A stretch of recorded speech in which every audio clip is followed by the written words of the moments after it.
Okay.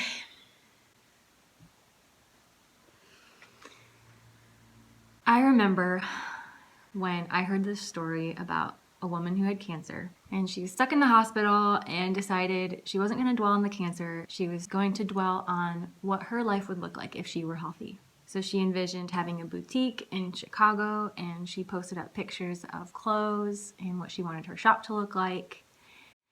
And the story goes, she actually recovered and was able to make her boutique. And that inspired me because at the time I was struggling with some undefined autoimmune disorder and felt awful most of the time. But figured I could dream about what my life would look like if I were healthy. So I got a bulletin board and I put it up in my bedroom, and I got this magazine for missionaries, and I cut out pictures of people from third world countries because I figured if I were healthy, then I could help the world. And so I'm gonna, put up pictures of orphans and widows and slaves. And that was my vision board for 2 years. And then there was this moment when the Lord, in a way, like took me by the shoulders, turned me to face my vision board and said, Carrie, if the world was already taken care of, what would you want to do? And I said, I would spend my time making original music, and I would raise a big family. And I started bawling because I was 28 years old, and you don't dream about being a musician, after 28, because nobody does that.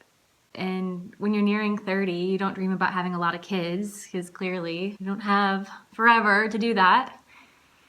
And probably being pregnant and nursing babies would be too taxing for me to actually be like creatively productive, right? So why bother having a dream that involves two mentally and emotionally involved things?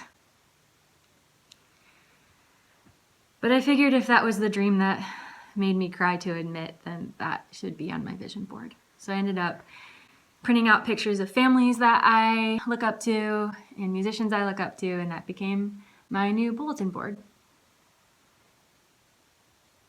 And now I'm 32. And I'm not making original music, at least not as a lifestyle like I imagined. And I'm single. I live with a roommate. And it's like, at what point does this expire, And at what point do you throw in the towel and decide to do something different? I mean, dream about something different. It's not like I've done anything. But I have 3 things right now that give me hope that I can still pursue this dream lifestyle that I created when I was 28 years old. And here are the 3 things. Number 1, I recently was miraculously healed. And I always thought that if I was healed by the time I was 30, then I could keep my dream, and if I was healed after, then I would have to pick a new dream. And I was healed when I was 31 and a half. That was the Lord teasing me a little bit.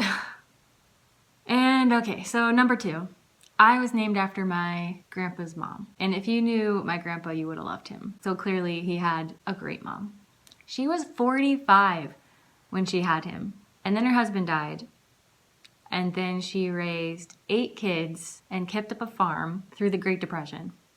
So I don't know, I feel like being named after someone like that makes me feel like I can do anything and be a mom, at least until I'm 45. So I've got that. And number 3 is this YouTube channel.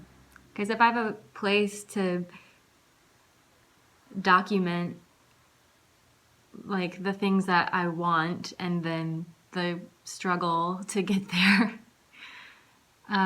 it makes me feel like I'm at least on the path that I want to be on. So thanks for that. Peace.